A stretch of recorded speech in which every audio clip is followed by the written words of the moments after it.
स्वागत है आप सभी का हमारी आज की क्लास में, जो कि होने वाली है सॉल्यूशन ऑफ फिजिक्स विद शिखा में। तो जैसा कि हमने आपसे कहा था कि हमारी जो चैनल पर फिजिक्स के साथ साथ हम मैथमेटिक्स की भी क्लास को कवर करेंगे। क्लास 12 को हमने क्लास 12 के मैथमेटिक्स के बारे में मैंने आपको पहले एक वीडियो में इंफॉर्मेशन दी थी। तो उसकी हमारी जो क्लास है वो आज से स्टार्ट होने जा रही है, जिसमें कि आपको मैथमेटिक्स के भी टॉपिक्स जो हैं वो फिजिक्स के साथ साथ कवर करवाए जाएंगे। आई होप आप उन्हें भी उतना ही एंजॉय करेंगे जैसे कि फिजिक्स के कॉन्सेप्ट्स को करते हैं। तो उसे पढ़ाने के लिए हमारे पास हम एक सर को बुलाया है, तो वो आपको पढ़ाएंगे। तो सर प्लीज कम और स्टार्ट कर दीजिएगा और एंजॉय करिए आप। मार्कर। Thank you ma'am. वैसे तो आप सभी को मेरी नमस्ते, और आज हम पढ़ने वाले हैं ट्रिग्नोमेट्री, इनवर्स ट्रिग्नोमेट्री फंक्शंस। ठीक है, मैं एक बार टॉपिक लिख देता हूँ। हाँ, मेरी राइटिंग मैम जितनी अच्छी नहीं है, तो थोड़ा एडजस्ट करना पड़ेगा आपको। वो तुम्हें खुद समझ में आ जाएगी कितनी बेकार राइटिंग है मेरी।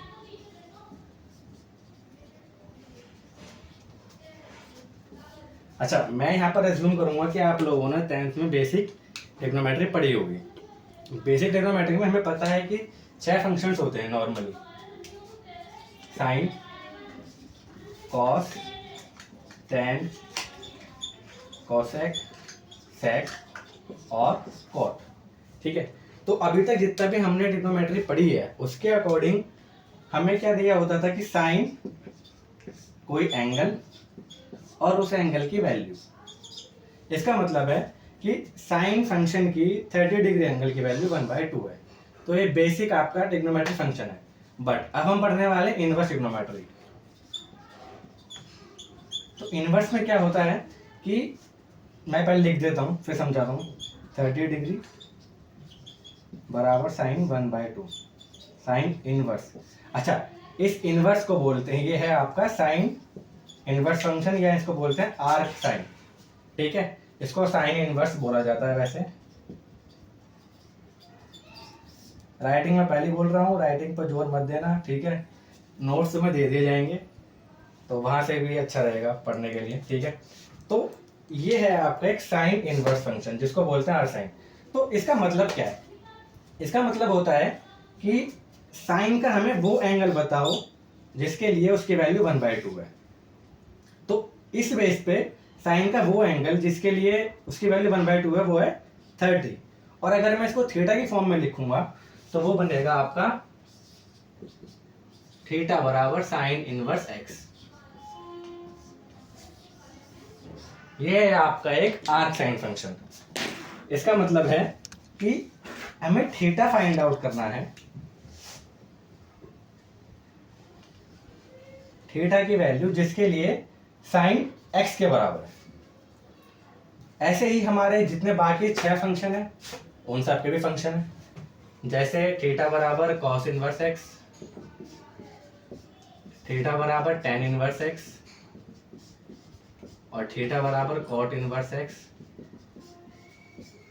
थीटा बराबर कॉसेक इनवर्स एक्स, और थीटा बराबर सेक इनवर्स एक्स। तो ये हमारे 6 के 6 इनवर्स ट्रिग्नोमेट्री फंक्शन। चलते हैं डोमेन एंड रेंज पे क्या होता है। तो मान लो कोई फंक्शन है, मैंने फंक्शन ले रखा है f(x) बराबर 2x² + 3। ठीक है, अब मैं इस f(x) को एज अ वेरिएबल y मान लेता हूँ, तो ये मेरा फंक्शन बन गया। अब मैंने बोला है कि मान लो x जो है वो 3 वैल्यूज रखता है, 1, 2 और 3। तो y की वैल्यू जब x बराबर 1 है तो क्या आ गई 5। जब मैं x बराबर 2 रखता हूँ तो क्या आ गई 11। अगर मैं x बराबर 3 रखता हूँ तो y की वैल्यू क्या आ गई 3 का वर्ग 9 + 3 9 दूनी 18 21। तो हर एक x की वैल्यू के लिए y की वैल्यू हम यहाँ पे देख पा रहे हैं। इसका मतलब अगर मैं इसको ऐसे लिखूं कि ये x है और ये y है, तो 1 2 3 5, 11, 21। x के लिए y की वैल्यू 5, 2 के लिए y की वैल्यू 11 और 3 के लिए y की वैल्यू 21। अब इस केस में एक चीज देखो कि y की जो वैल्यू है वो डिपेंड कर रही है x पे, ठीक है। इसका मतलब है y जो हमारा यहाँ पर है वो है डिपेंडेंट वेरिएबल,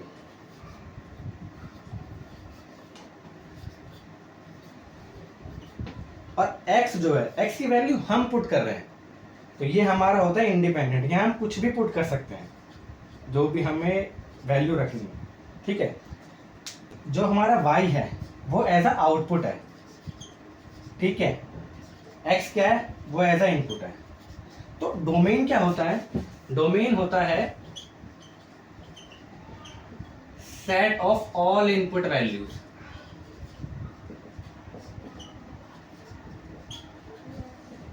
और रेंज क्या होता है, रेंज होता है set of all output values.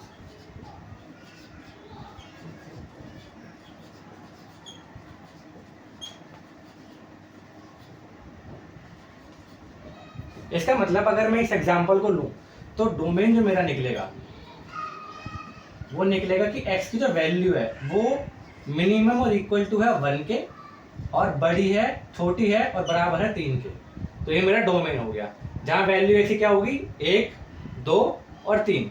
Minimum value 1 और उसके बराबर है, और मैक्सिमम वैल्यू 3 और उसके छोटी है। और रेंज की वैल्यू क्या आएगी, y की जो वैल्यू है वो छोटी और बराबर है 5 के, और बड़ी और बराबर है 5 के, और छोटी और बराबर है 21 के। इस एग्जांपल के लिए अब बात कर लेते हैं डोमेन रेंज की फॉर इनवर्स फंक्शंस के लिए। सबसे पहला फंक्शन हमारा आता है साइन का, उसको हम लिखते हैं इस तरह, थीटा बराबर साइन इनवर्स एक्स। अभी थोड़ी देर पहले मैंने आपको बताया था कि इनमें से डोमेन एंड रेंज कौन कौन से वेरिएबल होंगे। थीटा हमारा डिपेंड करता है एक्स पर, तो थीटा हमारा हो गया डिपेंडेंट वेरिएबल, और x हमारा हो गया इंडिपेंडेंट वेरिएबल। तो जितनी भी x की वैल्यूज हैं वो है डोमेन, और जितनी भी y यानी थीटा की जो वैल्यूज हैं वो आ जाएंगी हमारी रेंज में, ठीक है।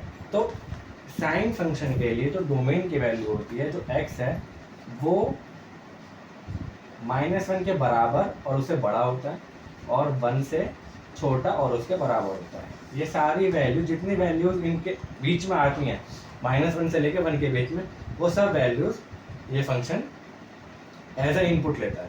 और इसके रेंज क्या होती है, रेंज के लिए जो वैल्यूज होती है इसकी वो होती है -π/2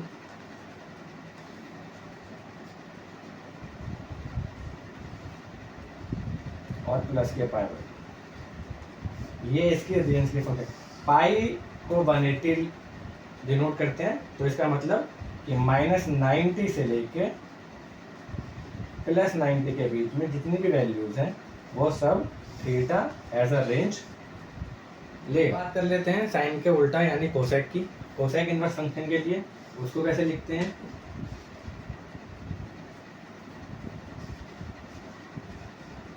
कोसेक इनवर्स एक्स। अब देखो यहाँ पर इसमें थोड़ा सा चेंज है, पहले मैं लिख देता हूँ इनके डोमेन और रेंज क्या होती है, फिर आपको समझाऊंगा। तो इसका जो डोमेन बनेगा वो बनता है -∞ से लेके -1 तक, और 1 से लेके ∞। और जो रेंज बनती है वो बनती है -π/2 से लेके +π/2 तक। बट इसमें थीटा जो है वो बराबर 0 डिग्री नहीं हो सकता। इसमें यही कैच है। देखो डोमेन में भी x की वैल्यू -1 से छोटी इसके बराबर है और 1 से बड़ी है, यानी -1 और 1 के बीच में नहीं है, यानी 0 नहीं हो सकती। सिमिलरली रेंज में भी वैल्यू 0 नहीं हो सकती। क्यों नहीं हो सकती, उसका एक रीज़न है, जो है वो आपका साइन का उल्टा होता है। अगर मैं यहाँ पर साइन की वैल्यू लेता हूँ 0, तो इसका मतलब हो जाएगा cosec बराबर 1/0, और 1/0 एज अ मैथमेटिकल टर्म का मतलब होता है अनडिफाइंड। आप इसको कहीं भी डिफाइंड नहीं कर सकते, ये होता है अनडिफाइंड। 0/1 का मतलब होता है 0, ठीक है, पर 1/0 का मतलब होता है अनडिफाइंड। इसीलिए ना तो आपका डोमेन 0 के बराबर होगा और ना ही इसमें रेंज 0 के बराबर होगी। इसका मतलब है कि कोसेक के लिए ऐसा कोई भी एंगल नहीं है जिसकी वैल्यू 0 होती है। अब देख लेते हैं कॉस फंक्शन को और सेक फंक्शन को। तो कॉस फंक्शन जो है उसके लिए डोमेन जो है वो जैसे साइन का होता है बिल्कुल सेम होता है, -1 +1, और जो रेंज होती है वो थोड़ी सी डिफरेंट होती है, मैं बताऊंगा क्यों।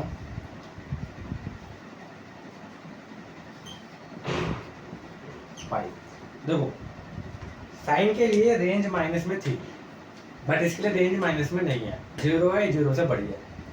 ऐसा इसलिए कॉस का जो नेचर होता है वो इवन फंक्शन होता है। इवन फंक्शन का मतलब होता है कि उस फंक्शन में आप अगर नेगेटिव वैल्यू भी रखेंगे तो फंक्शन की जो आउटपुट वैल्यू होगी वो हमेशा पॉजिटिव ही आएगी। इसीलिए जो कॉस फंक्शन है उसकी जो रेंज है, जो थीटा की जो वैल्यूज है वो हमेशा पॉजिटिव ही शो होगी। ठीक है, अब बात करते हैं सेक फंक्शन की। सेक फंक्शन के लिए जो है वो आपका डोमेन जो है वो सेम जैसे कोसेक के लिए था वही रहेगा, -∞ से लेके -1 तक और 1 से लेके इन्फिनिटी तक। बट इसकी जो रेंज है वो, अब क्योंकि कॉस का अपोजिट है तो इसकी भी रेंज जो है वो नेगेटिव में नहीं जाएगी, तो इसकी जो रेंज है वो 0 से लेके पाई तक रहेगी। बट इसमें कैच क्या है, जैसे कोसेक वाले में साइन 0 पर वो अनडिफाइंड था, इसमें -π/2 करना पड़ेगा। इसमें -π/2 इसलिए करते हैं क्योंकि अभी समझाता हूँ कि सेक जो होता है वो उल्टा होता है 1/में कॉस का, और कॉस अगर मैं 90 डिग्री लेता हूँ यहाँ पर, इसका मतलब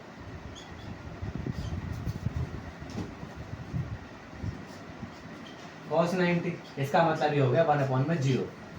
वही कंडीशन बन गई कि सेक जो है वो cos 90 के लिए क्या हो जाएगा, अनडिफाइंड, इसीलिए इसकी रेंज कभी भी 90 डिग्री नहीं आएगी। इसीलिए जो रेंज है वो 0 से पाई के बीच रहेगी, बट उसमें -π/2 रहेगा। अब बात कर लेते हैं बचे हुए दो फंक्शन की, tan और cot की।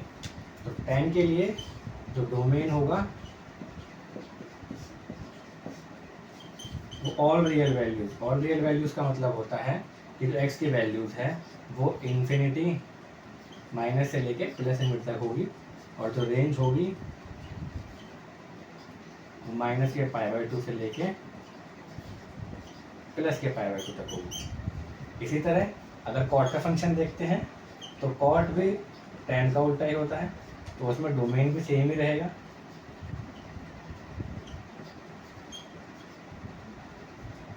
इन्फिनिटी से लेके इन्फिनिटी तक, और जो रेंज होगी वो इसकी पॉजिटिव होगी 0 से लेके पाई तक। तो यहाँ पर हमारे 6 के 6 फंक्शंस के डोमेन और रेंज हमने देख लिए हैं। अब हम बात करेंगे इस चैप्टर के फर्स्ट एक्सरसाइज का। अगर साइन इनवर्स x में -x आएगा तो उसको -sin इनवर्स x लिख सकते हैं, cos इनवर्स -x आएगा तो उसको पाई -cos इनवर्स x लिख सकते हैं, और सिमिलरली इस तरीके से। अब देखो यहाँ पर पाई है, यहाँ पाई है, यहाँ पाई है, तो यहाँ पाई से माइनस क्यों किया, हमने पढ़ा था कॉस की रेंज, कॉट की रेंज और सेक की रेंज तीनों पॉजिटिव होती है, वो नेगेटिव वैल्यू कभी नहीं होती।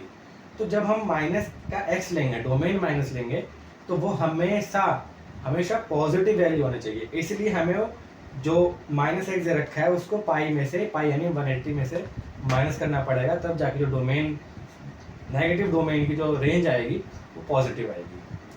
ठीक है, इसके बाद एक चीज़ होती है प्रिंसिपल वैल्यू। प्रिंसिपल वैल्यू होता है कि जो भी रेंज के अंदर किसी भी पार्टिकुलर एंगल को हम उसकी प्रिंसिपल वैल्यू बोल सकते हैं।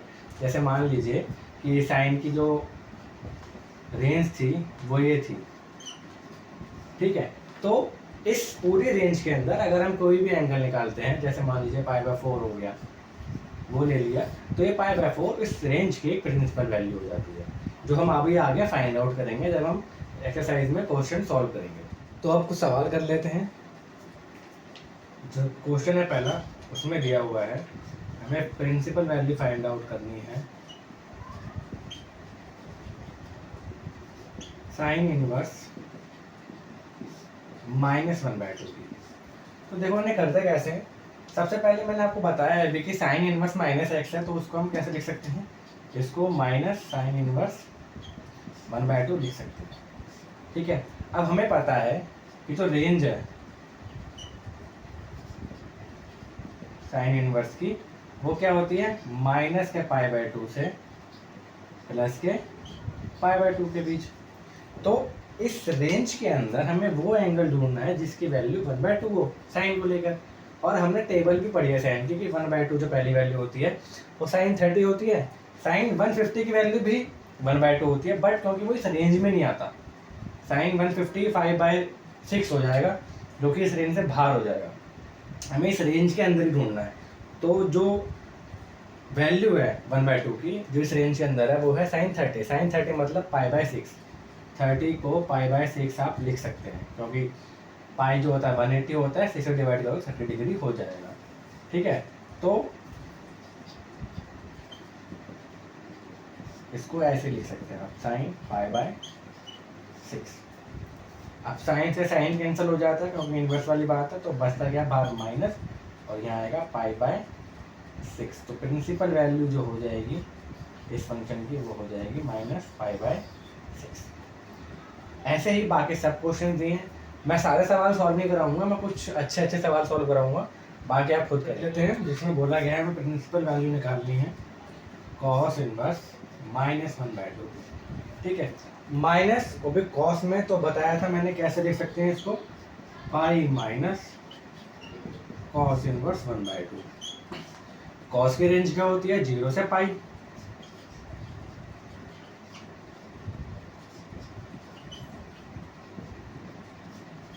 अब 0 से पाई के बीच में आपको ऐसा एंगल ढूंढना है जिसकी वैल्यू 1/2 हो।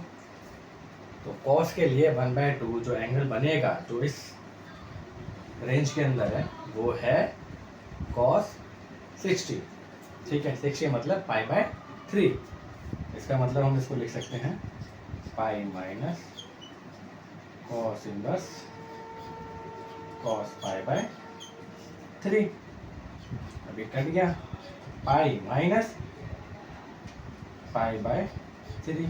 अब इसको हम सॉल्व करेंगे तो एलसीएम आ जाएगा 3, 1 3 3, 3 पाई माइनस पाई यानी 2π/3। इसका मतलब है cos इनवर्स -1/2 की जो प्रिंसिपल वैल्यू होगी वो होगी 2π/3, और ये इस रेंज के अंदर भी है। ठीक है, क्योंकि मैक्सिमम रेंज क्या है इसकी 180, और अगर हम इसको सॉल्व करें तो ये बनेगा 120 के आसपास। हाँ, तो ये इस रेंज के अंदर भी है। अब देखते हैं क्वेश्चन नंबर 11 जो दिया हुआ है एक्सरसाइज में, हमें फाइंड द वैल्यू निकालनी है tan inverse 1 plus cos inverse -1/2 plus sine inverse -1/2। तीन टर्म्स हैं, तीनों अलग अलग सॉल्व कर सकते हैं। सबसे पहले हम ले लेते हैं tan इनवर्स 1। ठीक है, tan इनवर्स 1 के लिए जो इसकी रेंज है उसके अकॉर्डिंग अगर हम देखें तो tan 45 मतलब π/4, उसकी वैल्यू 1 होती है, तो वो हम यहाँ पुट कर सकते हैं। tan से tan कैंसिल, तो tan इनवर्स 1 की वैल्यू हो जाएगी π/4। अब सेकंड जो टर्म है वो है cos इनवर्स -1/2। ये जस्ट अभी इससे पहले भी हमने सॉल्व किया था, तो या तो मैं डायरेक्ट वैल्यू लिख दूँ या यहाँ भी सॉल्व कर दिखाऊँ। मैं डायरेक्ट लिख सकता हूँ, इसकी वैल्यू आएगी 2π/3। जस्ट इससे पहले सॉल्व किया था, वो सारे स्टेप हम फॉलो कर सकते हैं। और जो थर्ड है वो है साइन इनवर्स 1 - 2। ये भी हमने सबसे पहले ही सॉल्व किया था, तो इसकी वैल्यू आएगी π/6। ठीक है, अब -π/6 आएगी इसकी वैल्यू। अब इन तीनों वैल्यूज को हम इसमें सम में रख देते हैं और सॉल्व कर सकते हैं। तो क्या होगा, π/4 प्लस 2π/3 और -π/6। अब इनका एलसीएम ले लीजिए, 4 3 और 6 का एलसीएम आएगा 12। 4 3 = 12, ऊपर आ जाएगा 3 5, 3 4 = 12, ऊपर जाएगा 4 4 8 पाई एंड -2π। तो 3π + 8π 11π -2π 9π/12 आएगा। और अगर इसको मैं सॉल्व करूँ आगे तो 3 से 2 डिविजिबल है, तो ऊपर हो जाएगा 3π/4। तो इस क्वेश्चन की जो वैल्यू आएगी वो आएगी 3π/4। वो पूछा हुआ है इफ साइन इनवर्स x बराबर y, देन 4 ऑप्शन है,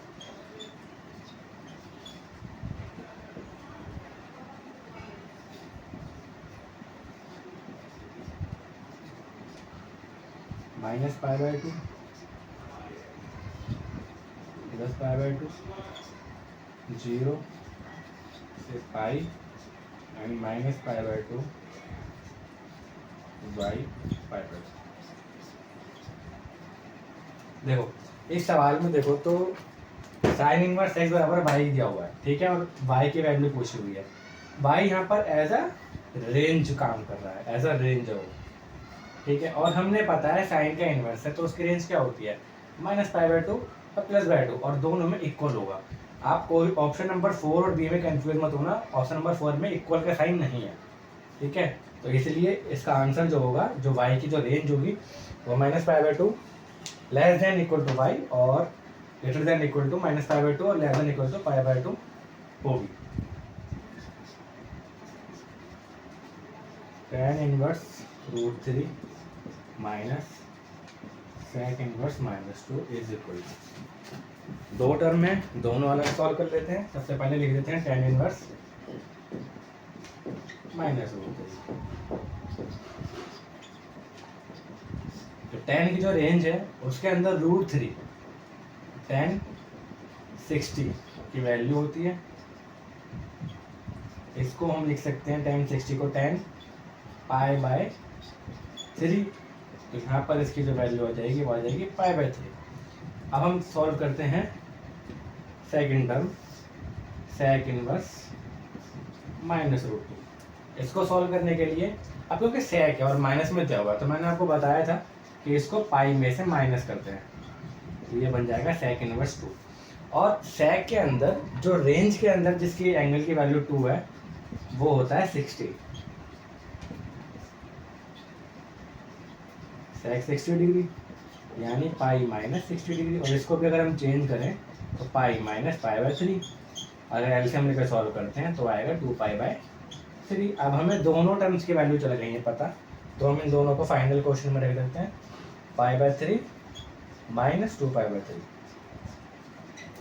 एलसीएम ले लिया, 3 आ गया, ऊपर बचा पाई -2π, पाई -2π बचेगा माइनस का π/3। तो इस सवाल की जो आंसर आएगा वो आएगा -π/3।